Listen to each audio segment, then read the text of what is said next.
Hello students, welcome to Hooray. Today we're going to look at listening module in IELTS.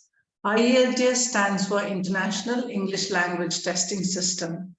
It's a testing system which tests an individual, a candidate in their English language proficiency at an international level.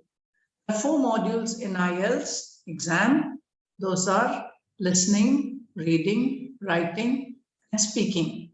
In the computer-based test, listening would be the first module, whereas in the paper-based test, writing would be the first module, followed by listening and reading. Speaking will be done on the same day as well. Now I'll share a PPT with you and explain the listening module thoroughly with the basic tips and techniques, the structure of the exam. Please give me a minute while I share my screen with you.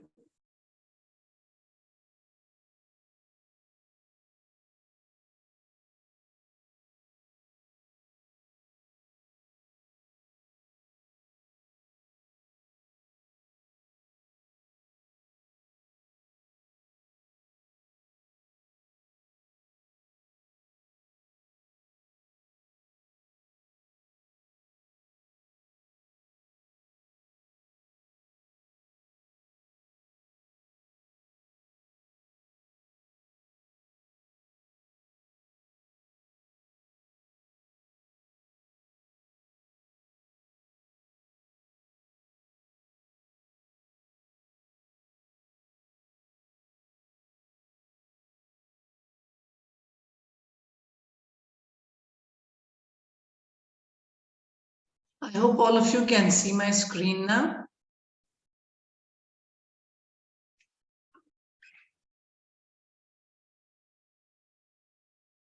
This is our logo, Hooray, with 4 colorful dots on it.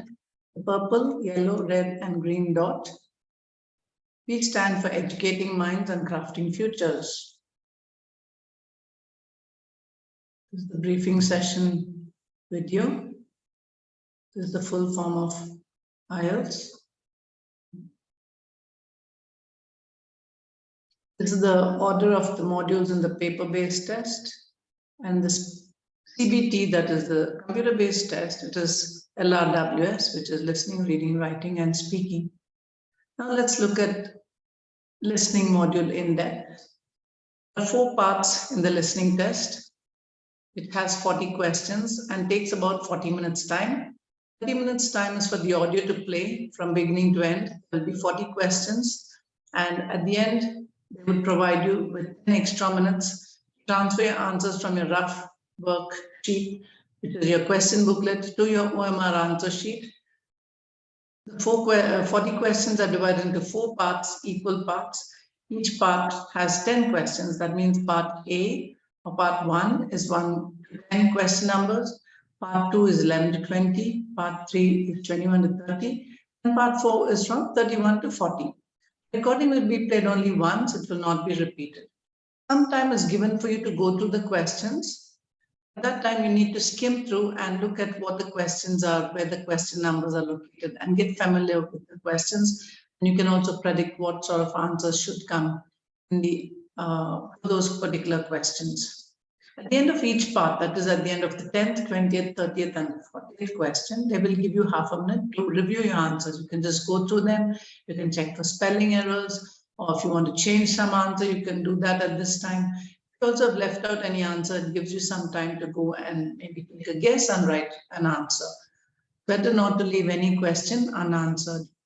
The time allotted for the 4th part will not have a break. They will give you question numbers 31 to 40 to look at altogether. Each correct answer carries 1 mark. So there's no 0.5 marks. If the spelling is wrong or the content is wrong, it will be 0. Otherwise, it will be 1 mark for every correct answer. Now let's look at the right side of the slide, which shows us the types of questions. There are MCQs, which are multiple choice questions. Then you have table completion, form completion, sentence completion. All these are fill in the blanks kind of answers. Then there would be map labeling, plan labeling, diagram labeling. The questions have to be answered as per the instructions given. When you transfer your answers to the OMR answer sheet, please write all in block letters. That means all in capital letters.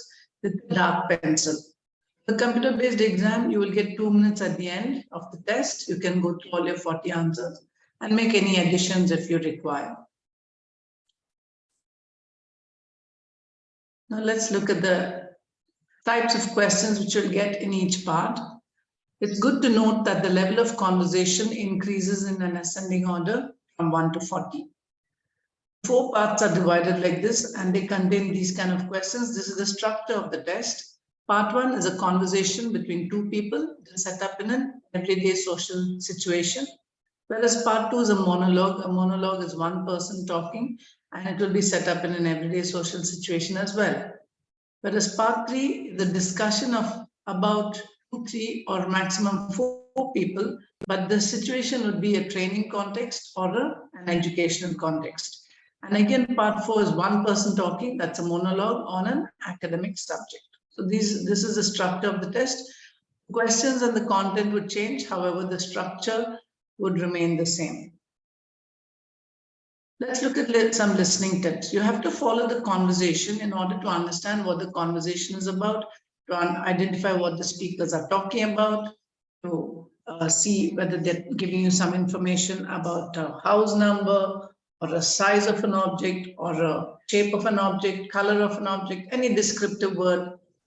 You should also follow signpost words for upcoming information. We'll look at some examples of signpost words in the coming slides.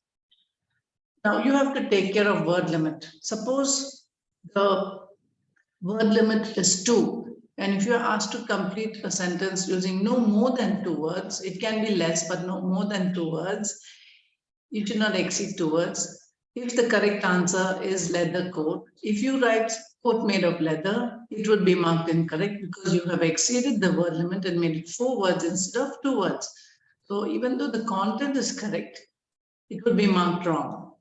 Similarly, if the question asks you to complete the note in the dash and the correct answer is morning, note that in the morning would be incorrect. The correct answer is only morning because these 2 words are already printed and they're not part of your answer. You have to transfer only what you write as part of your answer onto your OMR answer sheet. Now let's look at the signpost words which we were talking about. Map labeling, diagram labeling, or graph labeling, you need to use a lot of signpost words which they would dictate. And you have to listen out for these words. For example, left, right, in the center, to the north of, to the south of, to the east of, to the west of, all directional terms. And also descriptive words, adjectives, like it could be a shape of an object, it could be the color or size of objects. You could also get prepositional phrases like in the middle of, by the side of, at the back of, or you could just get simple prepositions like above, below, near, across, beyond, opposite. These are the words you need to listen for when you are labeling a map or a diagram or a graph. You have to understand also the word stress and intonation because this is a listening test. And in listening tests, you will hear the person's voice. So you look out for voice modulations like rise and fall of the tone and the pitch and listen for which words they stress on while they're talking. So if you have an example here, for example, Tom is going to the market. The word Tom is underlined. The stressed word is Tom. So they would say this as Tom is going to the market. Suppose the word market has to be stressed. They would say it as Tom is going to the market. So market and Tom are the stressed words here. And they would be said louder with more emphasis and they prolong the word. So those words are stressed words. Tom is going to the market is said very fast. Tom is stressed upon. Tom is going to the is said very fast. Market is stressed upon. So you can listen out for these words to get some clues to find your answers easily. You can also infer the meaning from the speech. So it is not the exact words that they will be using. You will get some words in the question booklet and different words of what they're dictating. You need to listen carefully and you have to understand the meaning from the context. That is called inference. You infer the meaning from the speech, from the dialogue, or from the discussion, or from the monologue, and then you pick out your answers and extract your answers. You have to also identify synonyms. As I said, you will have a word in the question booklet, but a different word being spoken. So those 2 words would mean the same. Synonyms are different words which give same meaning. So you have to identify those words. You also should be equipped with meanings of difficult words, which means you have to have a rich vocabulary. You have to have a good word bank. You should know a lot of words' meanings. So even if they say a difficult word, you would know what it means and you would be able to choose your answer accordingly. Read beforehand. Read the question beforehand and predict the forms of the missing words. Suppose you get complete the sentence or complete the notes or complete a form or complete a table. These are all completion kinds of questions, which means you have to fill in gaps, fill in the blanks. When you get 30 seconds time to go through the questions, what you have to do is read the sentence and focus on the words before and after the blank. And then you predict what form of the word could come. You could get any of these 4 forms of words. In parts of speech, there's something called content words, which include nouns, verbs, adjectives, and adverbs. So these words could come in the blank. You will not get a structure word, which could be a preposition, a pronoun, a conjunction. You will not get those kind of words in the blank. So you can only get 4 kinds of words, which are content words. I repeat, nouns, verbs, adjectives, and adverbs. So by the form of the sentence, by the structure, you will understand and predict what form of word should be in the blank. Thereby, when you listen to the conversation, you will be able to listen out for that particular type of word, form of the word, and then you will choose your answer. Now, let's move on to the next bullet point. You have to be aware of distractors. Distractors are some things that they give us for us to get distracted and to not find the right answer, but to choose a wrong answer. One distractor would be changing of answers. They would give an answer and we would think that it's correct. We would write it down in our paper. And then after 1 second, they will say something like however or but. They'll contradict the previous sentence and they'll give a new answer. So that new answer should be written. So you should pay attention to the words. Even after you're getting an answer, please don't lose your focus. Keep concentrating and see what they say after that as well. You need to focus on that. Now the distractors, the correct answers would occur right at the end of the topic. So they will keep talking, maybe they're discussing or a monologue may be playing, and you will keep waiting and waiting and waiting for the answer. And then sometimes they lose focus, but the answer would come after that. So keep concentrating till the end, till you find your answer. Also use correct spellings, as if you use wrong spellings, you would lose a point. For some words which are long and which are difficult, they would spell out the word. So wherever they spell out the words, those would be answers. Please write them down. For multiple choice questions, you can use the elimination technique and keep a bird's eye view on all the options while listening. So while they give you time to go through the questions, you read the question, underline the question, the keywords in the question, and underline the keywords in the options.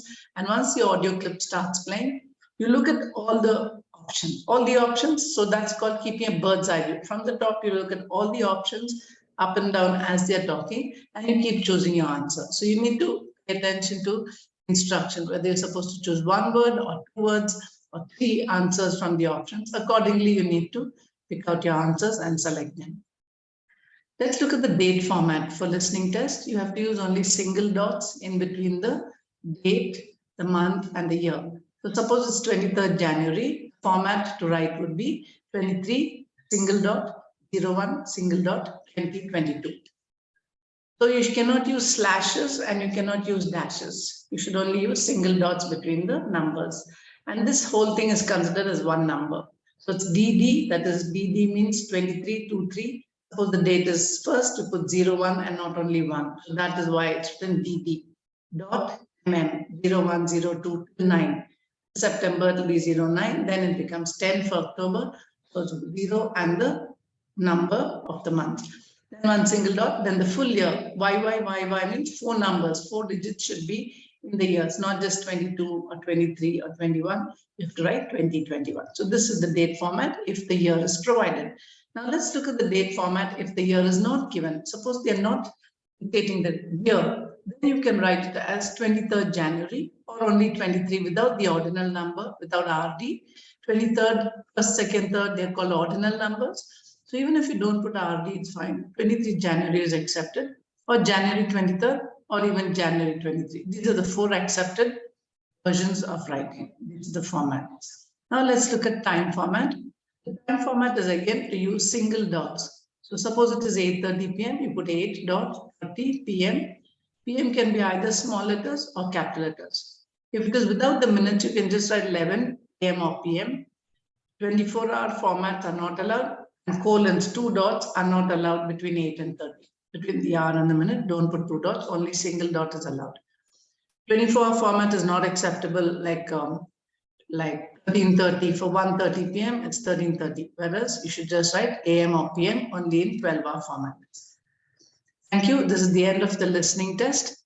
If you have any further questions, you can always discuss in the class and learn more tips and techniques in your future coming weeks in your training program.